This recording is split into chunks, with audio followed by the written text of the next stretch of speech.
Bonjour à tous, bienvenue dans cette nouvelle séance matinale. On commence avec le rappel égal habituel. XTB France informe les participants que la présentation à venir et les informations qui vont être dispensées ne constituent pas en aucune manière une sollicitation ou une incitation à acheter ou vendre des produits financiers. Alors, vous le savez, la semaine dernière, et la semaine antérieure encore, on était donc plutôt sur une actualité politique liée aux États-Unis. Cette semaine, c'est plutôt vrai côté européen, en particulier donc avec la crise politique en Allemagne, donc essentiellement visible, je dirais, depuis ce week-end, puisque comme on l'a vu notamment vendredi, mais surtout hier lundi, les tractations suite donc aux élections législatives de septembre, du 24 septembre dernier, n'ont abouti à rien. Donc il y a pour le moment échec de la formation de la coalition gouvernementale.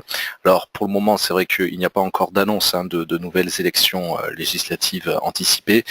Si une telle annonce devait avoir lieu dans les prochaines heures, dans les prochaines séances, de mon point de vue, ça aurait plutôt un biais baissier sur le DAX 30. On en reparlera en temps voulu. Je ne pense pas que cette information puisse être de toute façon diffusée aujourd'hui, sauf erreur de ma part. En tout cas, hier, donc, nous avons eu donc une allocution à 14h30 de Steinmeier, le président allemand, qui a appelé donc de ses voeux le fait que les différents grands partis politiques allemands se remettent autour de la table des négociations pour aboutir à une telle coalition. Il est peu probable effectivement que suite à cet appel, ce qui a échoué jusqu'à présent finissent par aboutir. Bon, ça va être le grand sujet de cette semaine, puisque effectivement, en parallèle, vous le savez, ce jeudi, ce sera férié pour Thanksgiving côté américain. Le lendemain, ce sera le Black Friday, donc le lancement de la période des achats de Noël toujours côté américain. Alors, si j'évoque ces deux séances un petit peu particulières de jeudi et de vendredi, c'est parce que, comme prévu, il va falloir considérer de manière beaucoup moins forte cette semaine donc les négociations, cette fois-ci au niveau de la réforme fiscale américaine, puisque la plupart des responsables politiques sont, comme beaucoup de fonctionnaires, je dirais, dans une sorte de semaine de vacances. Donc on va vraiment être focalisé, encore une fois, donc plutôt sur la crise politique allemande. Et en rappelant que pour ce mardi, nous avons assez peu de publications vraiment dignes d'intérêt au niveau du calendrier macroéconomique, donc ça va laisser d'autant plus la place, je dirais, donc aux enjeux plutôt contextuels comme ceux qui ont été évoqués.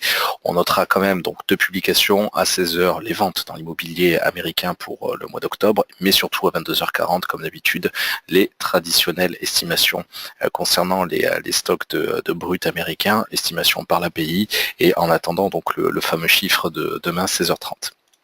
Sans plus tarder, on va commencer avec euro-dollar. Je ne m'attends pas à une volatilité trop forte aujourd'hui, mais malgré tout, on notera plutôt une petite préférence pour un scalping haussier jusqu'au 1,1780 tout au long de cette séance, quitte à renforcer les opérations effectivement à l'achat à proximité du support des 1,1725. Je pense notamment à un possible renforcement sur 1,1730, mais voilà, je ne m'attends pas à une grande révolution au niveau de la volatilité aujourd'hui sur la parité reine. Je me méfierais effectivement, et ça me servira un petit peu de frontière technique, du possible test des 1,1665, on n'en est pas encore là. De toute façon, il n'y a aucune opération au niveau du compte du live trading, ni en attente ni ouverte suite à l'expiration de l'ordre différé qui a été touché hier à 16h10. Donc pour le moment, c'est un simple objectif très peu ambitieux, plutôt lié côté cambiste donc au scalping, donc plutôt des petites prises d'initiative à très court terme et effectivement plutôt à la hausse.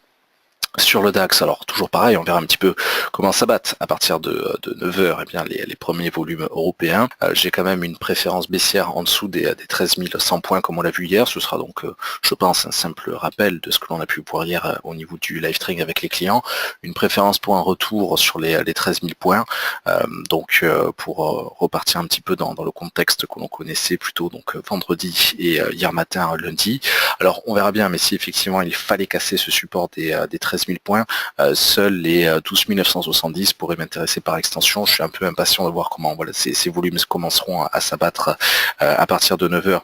Tout cela, évidemment, ne sera de mon point de vue valable que tant que l'on se maintient en dessous des 13 500 points. C'est un petit peu la résistance clé de mon point de vue pour ces prochaines heures. Et puis donc avec ce contexte assez lourd, encore une fois côté allemand, d'où cette préférence plutôt baissière, sachant qu'il n'y a pas eu de grandes avancées visiblement depuis donc le discours de Steinmeier hier à 14h30. Donc voilà, plutôt ce contexte favorable à la fois pour des opérations de scalping et scénario day trading plutôt à la baisse en direction des 13 000 points. Voilà, tout au plus pour cette séance.